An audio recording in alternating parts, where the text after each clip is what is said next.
नमस्कार दर्शकों, स्वागत है आप सभी का आपके अपने चैनल पर। मैं रत्नेश पांडे और हमारे साथ हमारे सहयोगी आदेश पुरी जी जुड़ चुके हैं। आज की तारीख है 23 और 23 तारीख को अभी बिहार के मुख्यमंत्री नीतीश कुमार के सरकारी आवास पर एक अने मार्ग पर इफ्तार पार्टी का आयोजन किया गया था। इस इफ्तार पार्टी में बिहार के एनडीए घटक दल के तमाम दिग्गज नेता, यहाँ तक कि गवर्नर भी मौजूद थे।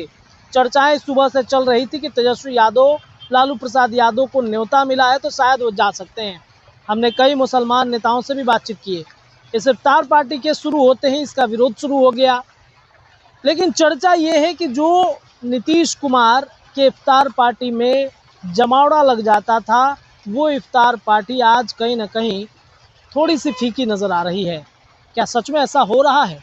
चलिए बातचीत करते हैं। इस वक्त एक अने मार्ग के ठीक सामने ही खड़े हैं। मुख्यमंत्री आवास बगल में ही है, तमाम सुरक्षा की व्यवस्था है।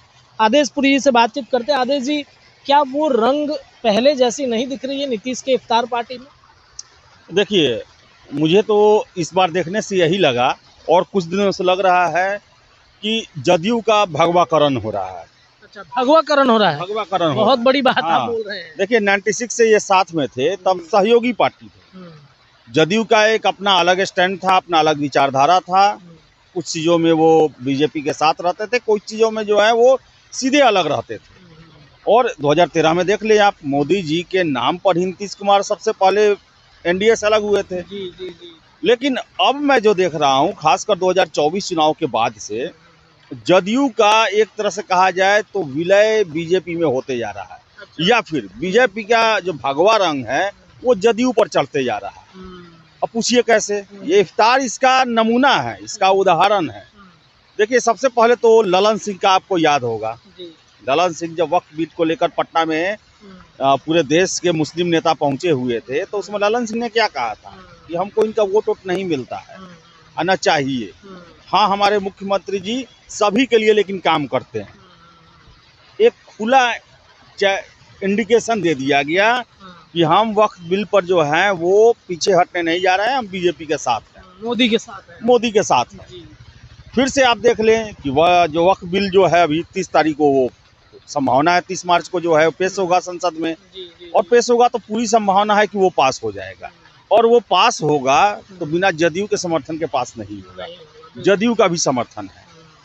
तो देखिए, ये जदयू वाले भी जान रहे हैं, नीतीश कुमार भी जान रहे हैं और मुसलमान भी जान रहे हैं कि अब जो है जो प्रेम जो अल्पसंख्यकों के साथ नीतीश कुमार का था वो अब नहीं रहा। अब मजबूरी कहें या फिर दबाव में कहें, जिस तरह कहें, लेकिन जदयू पर भगवा रंग चढ़ते ही जा रहा है। और एक और चीज़ आप देखें कि पहले जदयू के द्वारा भी इफ्तार पार्टी का आयोजन किया जाता था, हज भवन में होता था, बड़े लंबे चौड़े पैमाने पर 1000-2000 जो है रोजेदारों को बुलाया जाता था और वहाँ पर इफ्तार कराया जाता था।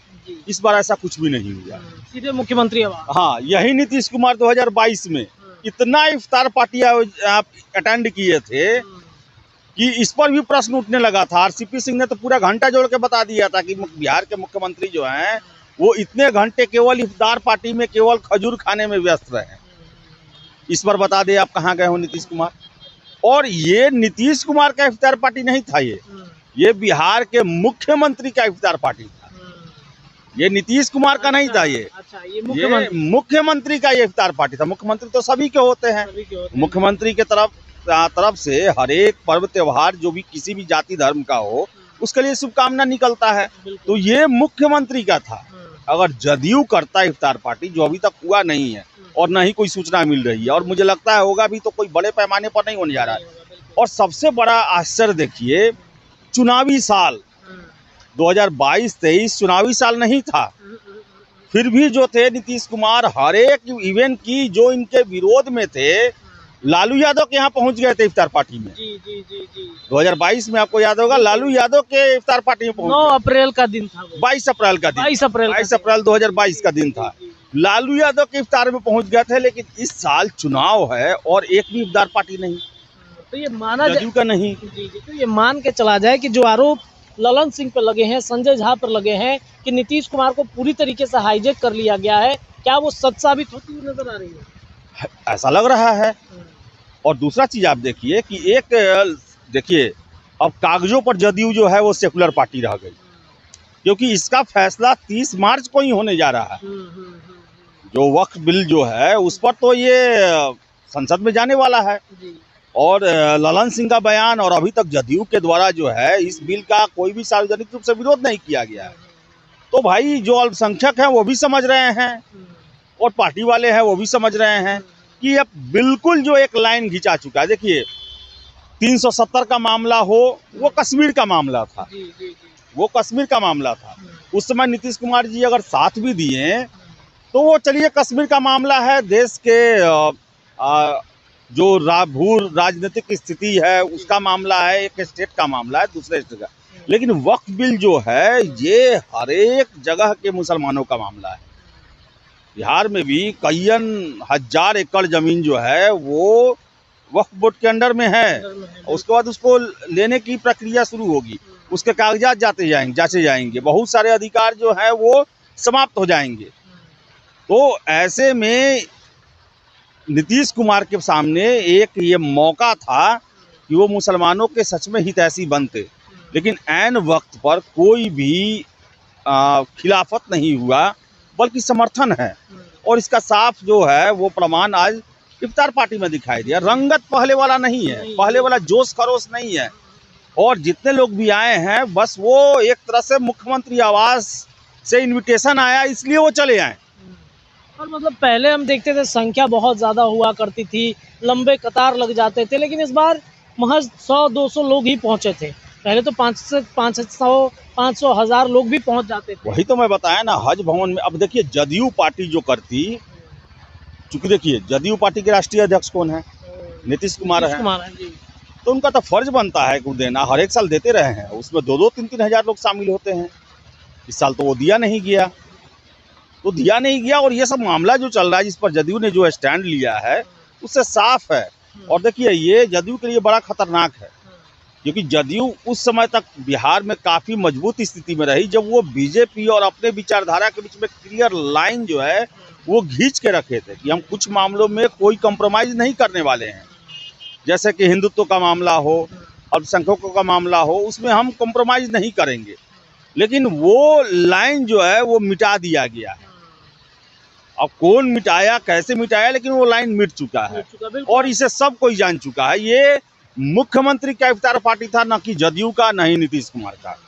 मतलब ये साफ संदेश दिया जा चुका है कि अब नीतीश कुमार अपने पार्टी के अंदर और अपना फैसला भी वो खुद नहीं ले रहे हैं, कोई और ले रहा है ये फैसला। एकदम बात सही है, कोई और ले रहा है। जो भी ले रहा है उसको आगे न जदयू को जिंदा रखना है और न जदयू में रहना है, ये समझिए आप। वो ऐसा व्यक्ति है जो न जदयू को जिंदा रखना चाहता है न जदयू में रहना चाहता है, क्योंकि और जदयू में रहना चाहता तो उसे जिंदा बनाए रखता। और जदयू का जिंदा बनाए रखने का सबसे बड़ा आधार था क्या चीज़? जो सेकुलरिज्म जो है, नीतीश कुमार कहते हैं ना 3C पर हम कॉम्प्रोमाइज नहीं करते हैं, तो सेकुलरिज्म जो है वो बहुत बड़ा उनका जो है एक आधार है इस जदयू पार्टी का, उसको ही ध्वस्त कर दिया गया। तो फिर जदयू कहाँ रहेगी? आप क्राइम जो है, क्राइम देख ही रहे हैं पटना में क्या स्थिति है। फिर से जो है क्राइम है, फिर से जो है करप्शन है। तो करप्शन में आप देख ही रहे हैं जो छापामारी सब हो रहा है। अच्छा क्या स्थिति है बिहार का, पुल जो गिर रहा है, करप्शन देख लीजिए। और जो सेकुलरिज्म जो है, शराब की स्थिति भी वही है। हाँ, तो देखिए ये जदयू का जो है ये समाप्ति का, जदयू पार्टी के सत्ता से बाहर होने का ये ताबूत का अंतिम कील ठोका गया है।